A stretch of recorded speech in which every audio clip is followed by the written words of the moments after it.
And welcome back, everybody. This is Movies and Beyond. I am Callum. That is Kyle. Kyle, how are we doing today? Yes, good to know we have some news, especially after I know we said already, but a dry week last week. A So dry couple yeah, of weeks, I'd say. it's been a while, but there's some interesting topics today, some nice surprises. Yeah. So Uh, yeah, let's one, let's let's get into it. one thing I do want to mention is, and I don't want to spend a lot of time on this before we get into it, but reading the comments on the new Ghost of Tsushima, what is it? Ghost of... Yone. I What? probably I'm not even gonna say it because I'm gonna pronounce it wrong. Whatever the Ghost of Tsushima sequel is, reading the comments Yeah. on there and the amount of people crying because it's a woman is fucking hilarious. Oh yeah, I know. I Grow up. mean, like, I get it. If you love the character of Jin, I get it. But at the same time, it's like,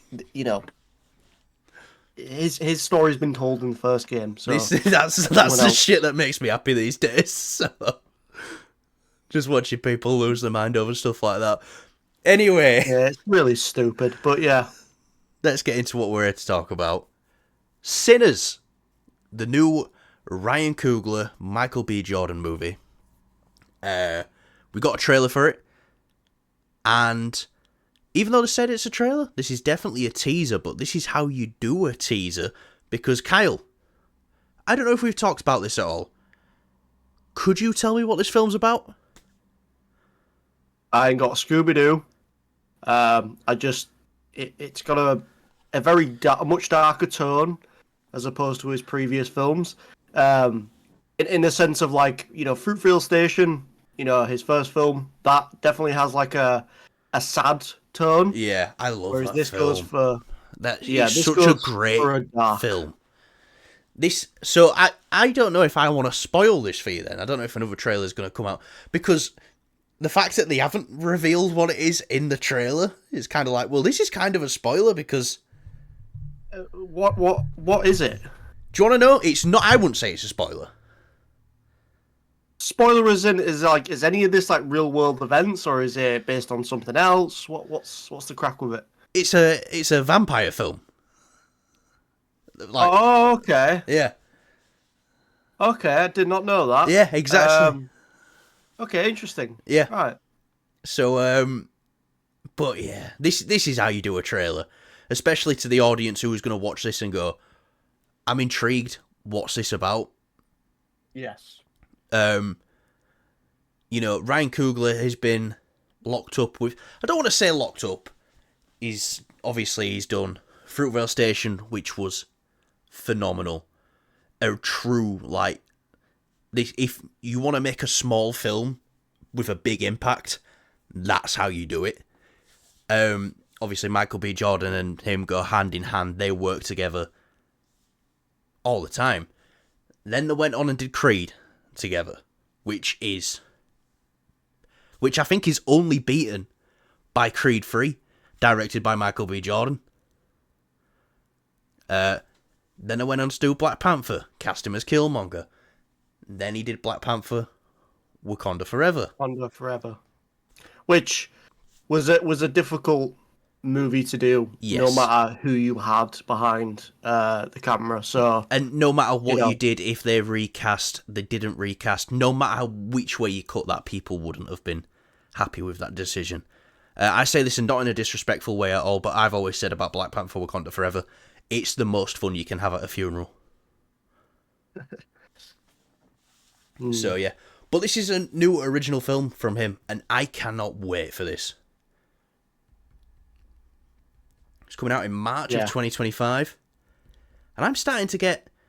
2023 wasn't a great year for movies per se, but I remember March of 2023, and it was like, oh my god, we had John Wick, Creed, what else? Shazam, I think. Which, alright. And 65, I believe, as well. But I remember just leading up to that and thinking, oh my god, fucking March is stacked. There's something every week to see. And movie fans like us, that's still great getting to go to the cinema. And we went like every week to see this stuff. This is before we had the channel, obviously. But I'll ask you this. What did you think of the trailer? Did you like it? Are you intrigued now? Now that you know a little bit more, I mean, I was intrigued before you told me what it is, what it boils down to. It's definitely very interesting. It's kind of like, you know, a kick in the balls for Marvel as well. It's like, where the fuck is your vampire film? You know, Blade. Now I know he can't, but Michael B. Jordan would have made a great Blade. Yes, 100%. I mean, if Ryan Coogler, you know, directed Blade as well, I would absolutely be 100% down for that. You know what I mean? Like, but yeah, I was a bit surprised. It kind of just, for me, it dropped out of nowhere. I didn't really know anything about Ryan Coogler doing his next film. I had no idea. I thought it would have been wrapped up. Well, no, not wrapped up with something, as in wrapped up like with Ironheart. You know, he's been working doing something with. Yeah, doing something with Marvel. Eyes of Wakanda, the animated series, you know, he's very entangled with Marvel, so I'm actually surprised as well that he's had time for this. Yeah. But I'm glad he has.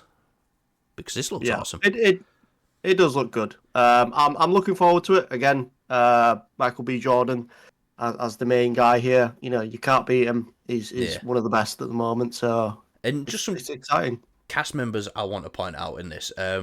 Hunter B-15, who was just in Deadpool and Wolverine and Loki. I can never remember her name because it's hard to pronounce, I think. But we got Haley Steinfeld in this as well. Yeah, I saw the. She's in trailer for a little bit, and Delroy Lindo as well, who was going to be in Blade, but now isn't going to be in Blade. But yeah, she chose the right thing to do. Another thing I want to mention as well is the accent.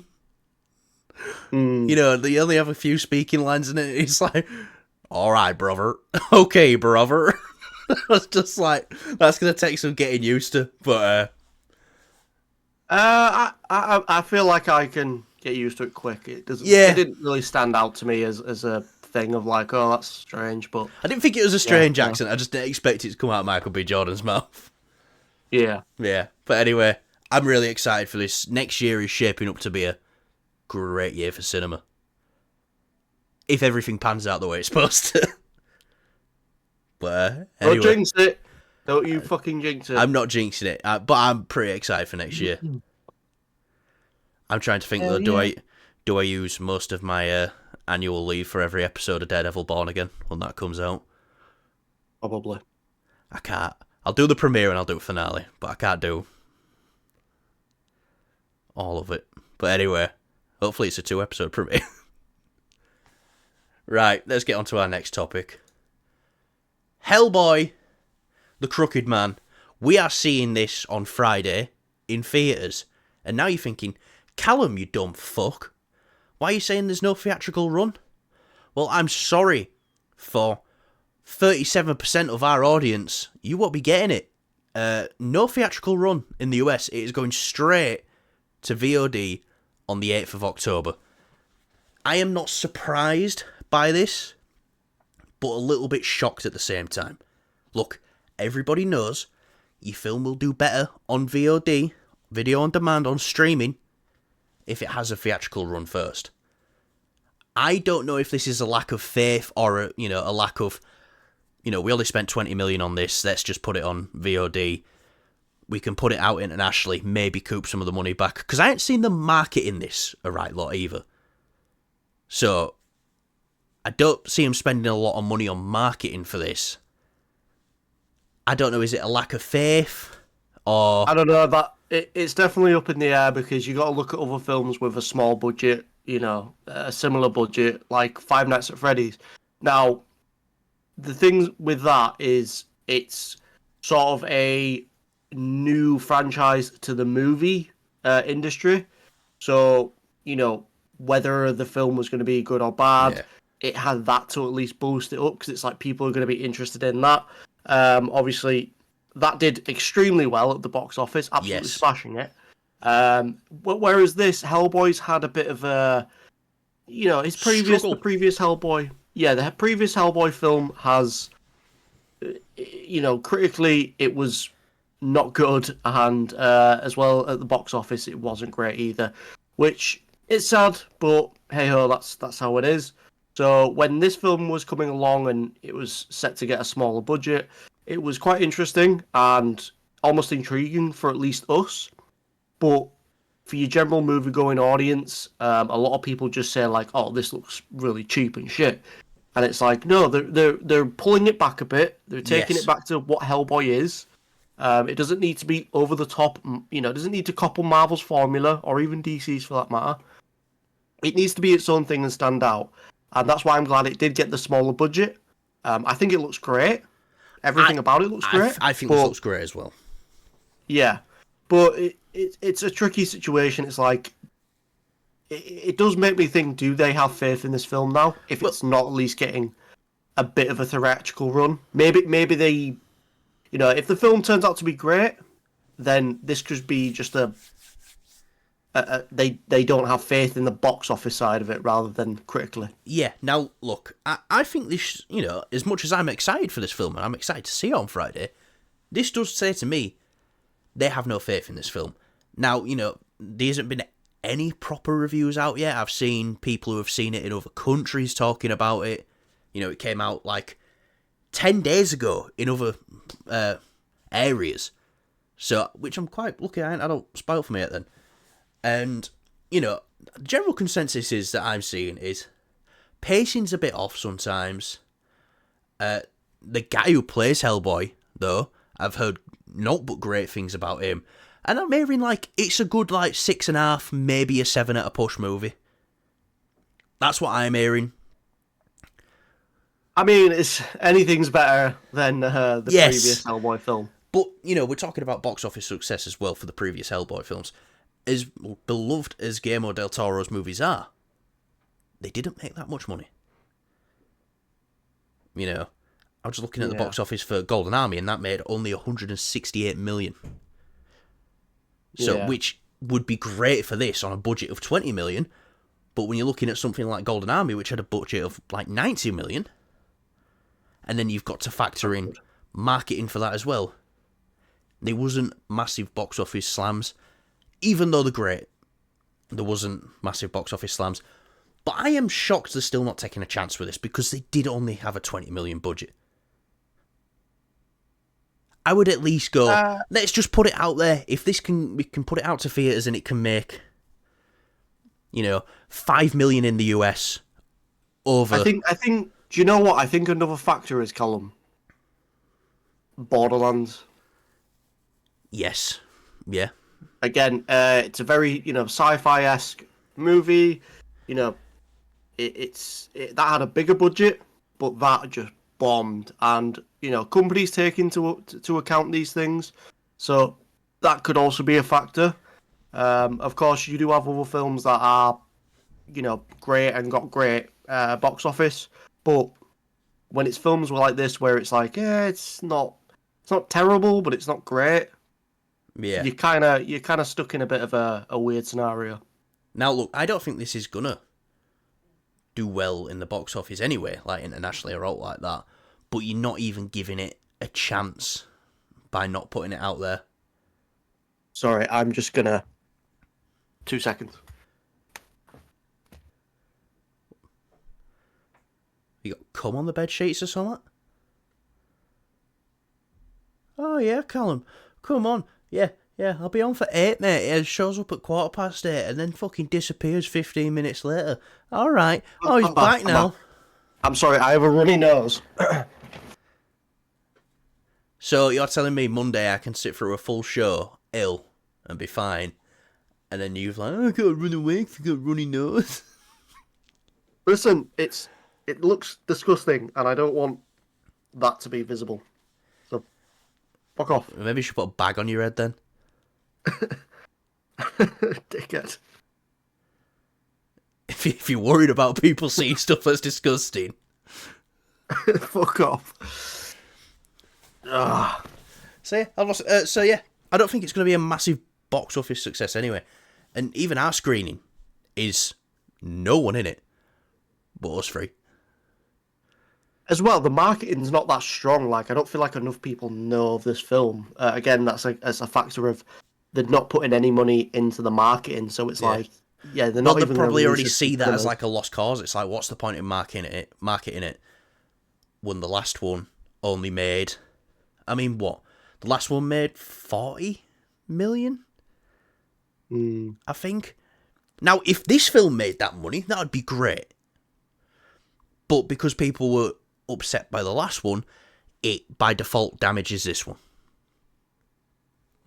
Yeah, I mean, if behind closed doors, if this film was like critically fantastic, I feel like they would have had a bit more faith into it. You know, they definitely would have given Yeah. it a bit more of a theatrical run. But shit, man, it's upsetting, it's annoying, but I'm still looking forward to it. Yeah. At I feel least, like this is one of these films that'll be a cult classic in 20 years. yeah, at least we get to see it in the cinema. Yeah, we do. Right. Let's get on to our next one. The Mandalorian might be ending with the film. Now, season 3 came out, not the strongest season of The Mandalorian. But it did have a nice little ending, you could say, to the Mandalorian story, with more to tell still. But it did kind of put a nice bow on it for the show, and it did kind of lead us into the film. You know, if The Mandalorian ends with the film, I'm okay with that, but the film's got to be good. It's got to be good. Can't just leave us thinking, we got 2 really great seasons of TV and then an okay season of TV and a really shit film. The film's got to be great. So, So do you not believe that this could get a trilogy? it possibly could, if it's box office gold, or this could be like, no, we're doing the film to wrap it up. Yeah, no, I get that. I mean, all good things must come to an end, and you know, it's like the prequel stuff and the obviously the original trilogy that sort of wrapped it up, and then you had the sequels, which kind of dragged it out of its grave and didn't do a really good job. This is nice though. I'm glad that they're not milking this for all they can, because they could easily do that. I mean, Yeah, Mandalorian is one of the, if not the most successful Disney Star Wars franchise. IP, definitely the most. Yeah. So, it's nice to know that it's in good hands with Jon Favreau.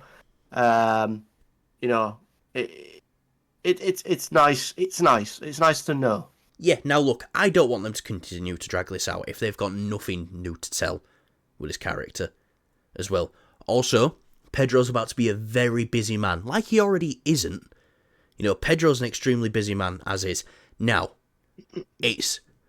but he's not in the costume half the time. I think a big letdown of season 3 is, you could really tell he wasn't on set.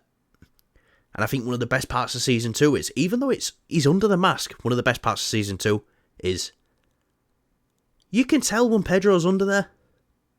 You can tell. In season 3, you find yourself going, ain't him. And I'm not criticising the great work that, the swords expert does and the gun expert does, the 2 different other people who play him, because they do a great job at mimicking Pedro's walk and everything when they're doing it. But I think it lost a bit of its charm, because he took his helmet off once in season 1, and then he had that really emotional scene in season 2 where it was like, oh no, he's got to take it off to save Grogu. And he has like... I think in the first season when he took his helmet off, I get why they did it. That was just to show you there. There was no narrative purpose for that. No. It was just there for the sake of being there. I feel like if you wanted to, you could just completely ignore that. That'd be absolutely fine. Because when they do the next sort of reveal, of course, for it, in the second season, when he's in the camp and whatnot, and then obviously at the end of the season when he says his farewells to Grogu, that's where it worked. It's kind of like they went in season 1. It's like, oh shit, we've got him to take his helmet off, but it felt kind of pointless and weird. So let's give him a really good reason, and let's give him 2 good reasons. Yes. And that really worked. But I agree. I wouldn't say it lost its charm, but because it's definitely not the main factor or anywhere close to why season 3 is why it is. No, definitely not. But yeah, no, definitely. I don't think it lost its charm necessarily because the action was great. 9 times out of 10, I always think it's probably not him under there, and it might be, but in the back of my mind, I don't really care. As long as it's his voice, the movements all look as they should, natural, then I'm fine with it. Yeah, no, I get it. Obviously, Pedro is going to be extremely busy now, but at the same time, if they were to make a sequel, and even go on to build it as a trilogy, I think I'd be fine with that. I think I'd be fine with even if it got like a part 1, part 2 kind of scenario where it's just 2 movies and that's it kind of thing. Now, Pedro Pascal could be in the 2 biggest films of 2026. Avengers Doomsday and The Mandalorian. Well, The Mandalorian and Grogu. He is king. If you had to pit them against each other, just real quick before we move on to the next one, what's making more, Doomsday or The Mandalorian? I'm going to say Doomsday. Yeah. It's obvious. As much as I love the Mandalorian character and I love what despite season 3 being weaker, I still have a bit more faith in that critically being a little bit better than the Avengers stuff. Even though Avengers, we won't get into that now, but they have definitely revamped some stuff here, so I have a lot more faith in them. But this has been something that has been planned for a long time, and it's I'd say I'm equal when it comes to having faith in both these. You're equals. But yeah, Avengers is 100% making more money than this. Yeah, no, definitely. Robert Downey Jr. coming back and everything. So, yeah. Anyway, let's get on to our next topic. Another Star Wars one. I'm sorry. This is coming to us from Daniel RPK. Cal Kestis will make his live-action debut in a Disney Plus series. Now, is this going to be his own Disney Plus series? Is this going to be in someone else's series? I don't know. Do you think Will Poulter will play him? What's his name again? Cameron Monaghan, is it? I've met him. Yeah. He's a really nice guy. You met him? Yeah. Manchester last year. Oh, you didn't tell me that. Yeah, he's a really lovely guy, and everyone in his line, he actually didn't show him on. He was, he was standing up, speaking to everyone. He was engaging with everyone, And I wasn't getting out signed from him or out like that. I was just there, and he was asking me. I was like, "Oh, where you from?" and stuff like that. So he's a really lovely guy. So I want this to happen for him. He's great. 100%. And we both love the games. Well, I love the first one. I love the second one. You don't like the first one, but I don't like the gameplay of the first one, but I love the story and the character of Cal Kestis in the first game. I think the story in the first game is stronger than the second, but I find the gameplay better in the second than the first. So it's sort of back and forth a little bit for me. I still really like the story in the second one, just saying, but the first story is some of the best Star Wars, I think, when it comes to Jedi and So and the Empire. We both love this character, obviously a Star Wars character named Cal as well. That'll do it for me. Well, BD's actually shown up in live action already, and we was kind of like, oh, is he going to be the Jedi that shows up in season 2, Mando, something like that? And we had all these theories about him popping up a long time ago. Unfortunately, it didn't happen, but we got Luke instead. But which was the best thing that could have happened. And looking at it, the only thing that could have happened. Yeah, but I mean, at the end of the day, still, I want Cal Kestis. I want this character to be on live action. I want to see him swing that double-edged lightsaber. I want to see some cool shit on there. And And you know, again, it just makes sense. He's a beloved character in the Star Wars lore. Um, there's so much room to put him in somewhere. So, So, here's what yeah. I'm going to ask you. We're going to get Jedi 3, whatever it may be called. Do you think it'll take place between the games? You know, do we think the third Jedi game could take place after Return of the Jedi? We know the first two take place before A New Hope. So, do we think we could have a big time skip there? Where do we see him fitting in? Or does his Last Jedi game take place... Oh, a theory's just come to my head, I'll let you know about it. Does his Last Jedi game take place just before A New Hope? Something like that. Sorry, I'm calling it A New Hope. Episode 4. That's going to fuck some people off as well. Star Wars. We're speaking of Star Wars as a whole, though, so this is just going to confuse people. Does it take place before Star Wars, his final game? And then he shows up after in, let's say, which I'm thinking if it's not his own project, the thing I'm thinking the most is Ahsoka Season 2. That's the thing I see him popping up in more like the most likely thing to pop up in.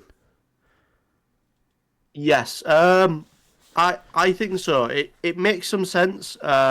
It would be so nice to have these, you know, Ahsoka and Cal Kestis, these two now. You know, I know obviously Ahsoka is the more veteran character here, but Cal Kestis is it's been a while for Well, you know, for quite a while now. So here's what I'm saying as well. okay. As an antagonist, towards spoilers for Jedi Survivor, towards the end of the game, there's a section where you embrace the darkness, and it is one of the fucking coolest segments in the game. Do we see him go... I don't want to say full Sith, because I don't think he'd ever be Sith, but do we see him maybe turn to the dark side at the end of his trilogy, and then shows up as an antagonist in Ahsoka Season 2, which might be a bit cheap, and I don't think people, like fans of the character, would like that, and it's like, oh, we got these 3 games, he turns to the dark side and then shows up in Ahsoka Season 2 and gets beat by Ahsoka. I wouldn't necessarily even beat by Ahsoka, maybe gets turned back to the light by Ahsoka. Hang on. I think... Don't do that, mate, it's dangerous. I think if they're going to take the Cal Kestis character in a much different route where he's conflicted within the Force and whatnot, I think the best thing they can do with it is don't put him full Jedi, don't put him full Sith, have him be a grey Jedi, have him be in between, in the middle, because it's a thing. Balin and Shin. Yeah, sort of like that, but you know, I'm more on the side of like passive kind of thing. He's at the end of the day, he's gone through some shit. He's had a pretty rough time. He's not so forgiving or as lovable as we saw him in the games. He's a bit more hard, you know. He's a bit more gritty, and he's not as, you know. Say if he doesn't encounter Ahsoka, it's not going to be a like, oh hi, how are you doing? I was a Jedi. It's going to be right, Mush, I was Jedi. they're gonna clash yes. as soon as they meet. So I think definitely, you know, that's the options I see with Cal Kestis. And that's assuming it's Ahsoka Season 2.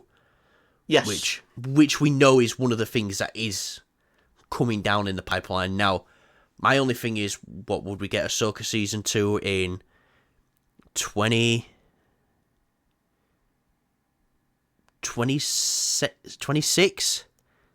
When did we get Ahsoka Season 1? 23?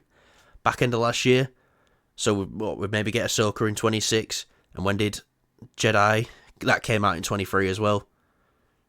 And I think it's only recently they've announced that it's in development. Yeah, I'm going to say this, though. I think it's annoying because obviously you want to complete the trilogy of games and obviously Respawn, the guys who made the game. They obviously are cooking up a third one. And at the same time, it's like, I would love to have a show with Cal Kestis. I don't think there's any room for it, though. for a No. dedicated show towards him. If the game was, let's say if they did one game, maybe two at a push, then yeah, you'd have some room to do Cal Kestis' story, live action, set after or in between or something like that. But to really make the most of this character, I think you need to do something big to make him really stand out. And I think Greyjoy Eye is probably one of the best things you can do. Yeah, I would almost prefer it be something in between the games, because we started this guy in the games. I kind of want to finish his story in the games. I'd feel a bit, I Respawn, get it, it's not their IP, you know what I mean? But I'd feel a bit upset if Respawn didn't get to finish his story. I get that. I do, but at the same time, there's so many characters I think that didn't have their story finished. Yeah. And it would be nice for a change for this to get the ending he does deserve. But at the same time, it's going to be nothing new if he doesn't get the ending. Yeah. If it's not the ending. Kyle, are you tweaking? What do you mean? You're like rocking back and forth like you're on ketamine or something. It's this chair. Oh, Christ. Come on, guys, Cal Kestis, let's go. No, just I've got eczema and I'm quite itchy on my knees at the moment, so I'm very much like it's rocking me back and forth. So you just sat there. Anyway, guys. Cal Kestis. Give me some of that Kyber Crystal. A mate at work today told me I said, would cocaine affect an Astartes from 40k? And he went, no. He went, but warp dust does. And I went, I am calling all cocaine warp dust now. So Kyle's on the warp dust. Oh yeah. But anyway, guys, let us know down below, where do you think we're going to see Cal Kestis in live action? This is just a rumour right now, but it's coming from a very reliable... High on fucking warp dust. Swinging fucking sabres around. Yeah. He's just on the mantis the whole time, just... Woo! Yeah. So, yeah. Right, guys. Where do you think we're seeing Cal Kestis? In his own show, possibly in Ahsoka Season 2. Maybe, another show which is set in that time period, Skeleton Crew. I mean, it does make sense if this is something that's rumoured, highly rumoured around. But now he needs to survive through the entire trilogy to get to that. Yeah. To that point. So, yeah, we'll see. So, and if that's the case, then the next Jedi game needs to be set after that. Yeah. Yeah. Anyway, guys, we'll see. Thanks for watching. We're back at it. We love doing this. Fuck, I had a big fucking pizza for tea. Anyway, we love doing this. We would do it all day, every day if we could. But Kyle's got a busy the show. Kyle's got a busy wanking schedule. Oh my god, I want to go eat pizza. I already have. Kyle, are you working Saturday? I am. All right. We've got to do the Hellboy review on Friday night. I think we'll do an out of theatre reaction. We've got to do the review on Friday night because I'm out on Saturday with work. Oh shit. Yeah. I mean, we could just do it whenever. I mean, like you said, the film's been out for 10 days now. Yeah. But yeah. We need to do it on Friday night. This is potentially. This is me putting my foot down on your cock. It needs to be Friday night. Potentially. All right, guys. Thanks for watching. See you in the next one, which will be our Hellboy review on Friday night. See you later.